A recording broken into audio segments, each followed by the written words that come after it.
کہ امام حسین کے ماننے والے، امام حسین کے گھر میں رہنے والے، امام حسین کے لیے آ کر لوگوں سے لڑنے والے، امام حسین کا نام لینے والے اپنی بیویوں کو رات میں نچاتے گھماتے نہ تھے یاروں، ادھر سے لے کر ادھر کو لوگوں کی نگاہوں کے نظارے نہیں بناتے تھے، بلکہ انہوں نے رات کی تاریکیوں میں بیٹھ کر رب قدیر کو راضی کرنے کے لیے نماز کی ادائیگی کی تھی اور قرآن کی تلاوت کی۔ بڑے شرم کی بات ہے، پوری رات لوگ اپنی عورتوں کو گھماتے ہیں۔ یارو یاد رکھنا، امام حسین کے نام سے سبیل پلانا، امام حسین کے نام سے کھچڑے کھلانا، بریانی لٹانا، سبیل پلانا، یہ تمہارے لیے بالکل بھی فائدے مند نہ ہوگا اگر تم نے امام حسین کے کردار، اخلاق، کی سیرت پہ عمل نہ کیا، کیونکہ امام حسین کی سیرت رات کی تاریکیوں میں اپنی عورتوں کو دوسری جگہ گھومنے کی اجازت دینا نہیں ہے۔ امام حسین کا کردار، اخلاق اپنے گھر والوں کو یہ سمجھانا نہیں ہے کہ جو میرا لے کر آؤ، امام حسین کا کردار ہے قرآن کی تلاوت کرنا، امام حسین کا اخلاق ہے اپنی عورتوں سے، بہنوں سے، بیٹیوں سے فرمانا آج کی آخری تاریخ میں رات ہے، جاؤ اور کھل کے رب قدیر کی عبادت میں مشغول ہو جاؤ۔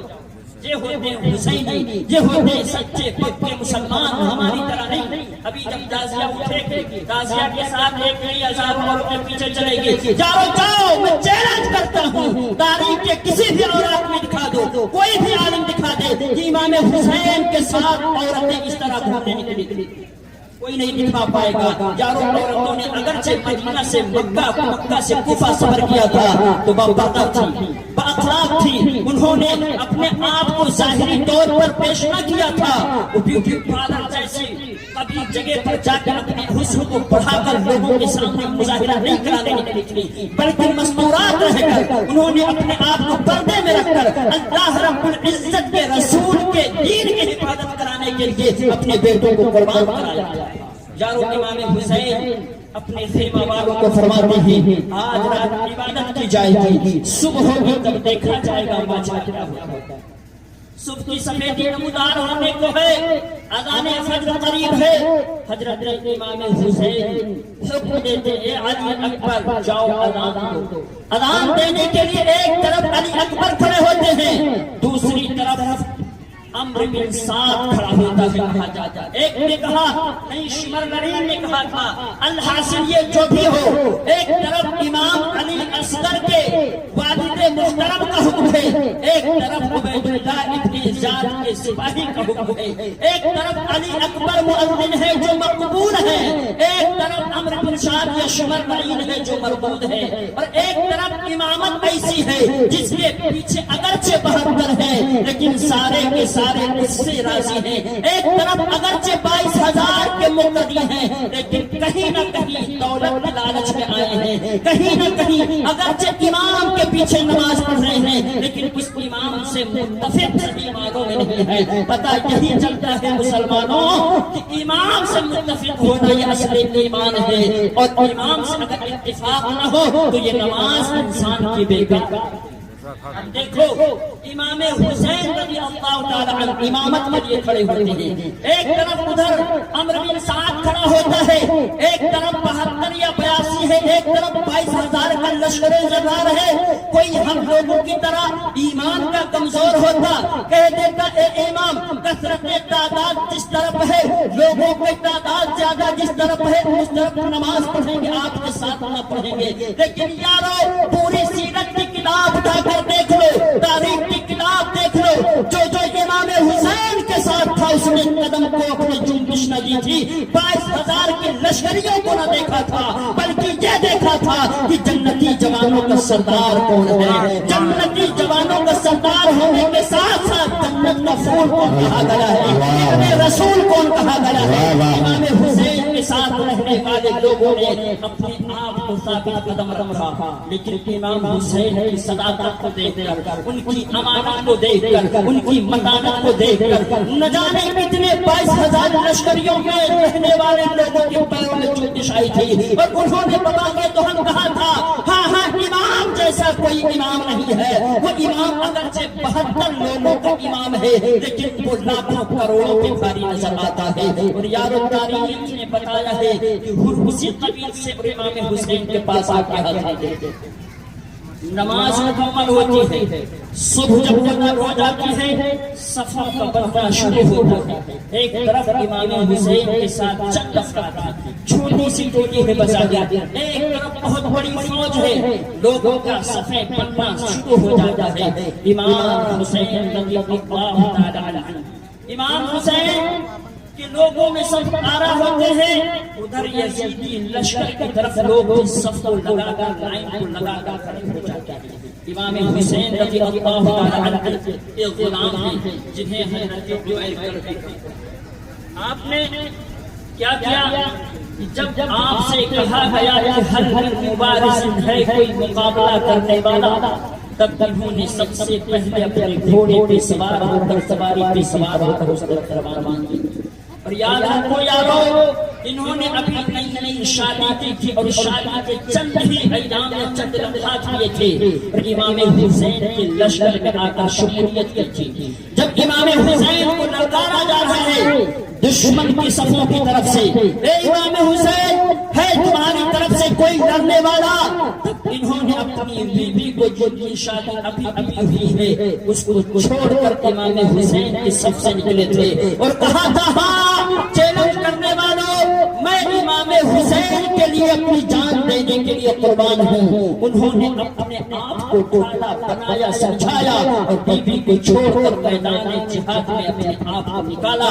یارو امام حسین کے لیے شہید ہونے چلے ہیں. جب آپ جاتے ہیں وہاں پر تو لوگ یسار اور سالم ہوتے ہیں, جب وہاں جایا جاتا ہے پوچھتے ہیں بتاؤ تم کون ہو, کہتے ہیں میں ایک بنی کلب کے قبیلے سے ہوں, خاندان سے ہوں. یسار اور سالم میں سے یسار نے کہا کہ سنو سنو, میں غلاموں سے نہیں لڑتا, میں لڑتا ہوں تو بہادروں سے لڑتا ہوں. جاؤ زہیر بن قین کو بھیجو, حبیب بن مظاہر کو بھیجو, میں تمہارے جیسے چھوٹے خاندان والے سے لڑنے والا نہیں. حضرت عمیر کلبی کو غصہ آ جاتا ہے, تلوار اٹھاتے ہیں اور آپ مارتے ہیں یسار کے سر پر اور اس کی گردن کو کاٹتا ہوا تلوار آپ کا نکل جاتا ہے. تب تک جو سالم ہوتا ہے جب وہ دیکھتا ہے عمیر کلبی نے میرے ساتھی کے جسم سے سر کو اس کے جدا کر دیا ہے, تب وہ اپنی تلوار کو لہراتا ہے, عمیر کلبی کے ہاتھ پہ وار کرتا ہے, عمیر کلبی کے انگشت کو ان کی انگلیوں کو کاٹ دیتا ہے.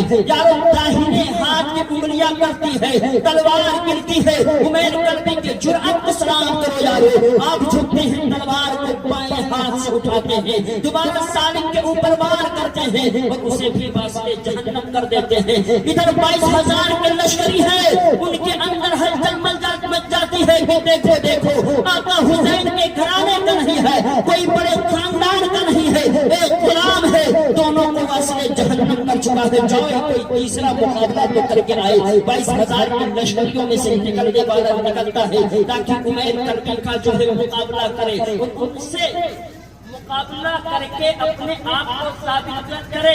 لیکن حضرات جب دوبارہ آتا ہے پھر یہی نوجہاں ہے, ابھی شادی کر کے آئے ہیں, دوبارہ کرتے کیا ہیں, جو آ رہا ہے اس کے سر کو پھٹا کرتے ہیں. تیسرا آتا ہے الحاصل یہ کہ جب امر ساتھ کے ساتھ رہنے والا شمر الجوشن دیکھتا ہے کہ ایک ایک کر کے مقابلہ نہیں کیا جائے گا, کہتا ہے جاؤ اور ایک ساتھ حملہ آور ہو جاؤ. ایک ساتھ کئی لوگ آتے ہیں اور اس شہید کے اوپر تلوار برسنا شروع کر دیتے ہیں. یارو تینوں تلواروں کے بیچ میں گھر کر انسان جب تنہا ہو جاتا ہے تو کمزور اس کو اگرچہ بظاہر نہ گھیرے لیکن کہیں نہ کہیں وہ اندر سے تو کمزور ہو ہی جاتا ہے. اس کو جب تیر تلوار کی بارش ہوتی ہے یارو وہیں پر وہ اپنے آپ کو نیچے پاتے ہیں اور ان کے سر کو تن سے جدا کر دیا جاتا ہے. تب تک آپ کی بیوی جن کا نام جن کو لوگوں نے کہا کہ وہ ابھی نئی شادی کر کے آئی تھی, خیمے سے نکلتی ہیں, اپنے شوہر کی طرف دوڑتی ہیں. امام حسین رضی اللہ تعالی عنہ کی طرف سے مناہی ہوتی ہے, نہیں وہاں نہیں جانا ہے. یارو یاد رکھو تب تک ہوتا یہ ہے کہ ایک بندہ پہنچتا ہے جس کا نام رستم تھا, جو دل جوشن تھا, یعنی کہ جو غلام بنایا جاتا ہے عمرو بن شعشاع یا تقریباً شمر رعی کا. وہ آتا ہے اور آتے ہی اس نئی شادی شدہ عورت پر ایک زوردار لوہے سے جو سلیا کے مانند ہوتے ہیں اسی سے اس کے سر پہ وار کرتا ہے اور انہیں بھی شہید کرتا ہے. اب میاں بیوی دونوں شہید ہو چکے. ادھر حضرت حر رضی اللہ تعالی عنہ امام حسین کی بارگاہ میں حاضری دے رہے اور عرض کرتے ہیں آقا حسین میں ہی وہ شخص ہوں جو آپ کو 1000 لشکریوں کے ساتھ گھیر کر کے لگایا. اے امام علی مقام اگر میں آپ کو گھیر کر نہ لاتا تو ممکن ہے کہ آپ یہاں سے بچ کر نکل جاتے. میری خطاؤں کی وجہ سے آج آپ کو گھیرا گیا ہے. میری خطاؤں کی وجہ سے آپ پر پانی بند کیا گیا ہے. میری خطاؤں کی وجہ سے آپ کے بچوں پہ مصائب و آلام کے پہاڑ توڑے گئے ہیں. اے امام علی مقام مجھے معاف کر دیجئے. میں اپنے خطاؤں سے معافی چاہتا ہوں. امام حسین نے فرمایا ٹھیک ہے میں تجھے معاف کرتا ہوں. بتا تیرا نام کیا ہے؟ کہا میرا نام حر ہے. تب آقا حسین نے فرمایا انت حر فی الدنیا والآخرہ. اذهب جا جا تو دنیا میں بھی آزاد ہے اور آخرت میں بھی آزاد ہے. وہ مطلب ہوتا آزاد ہے. امام حسین نے اس لفظ کو سن کر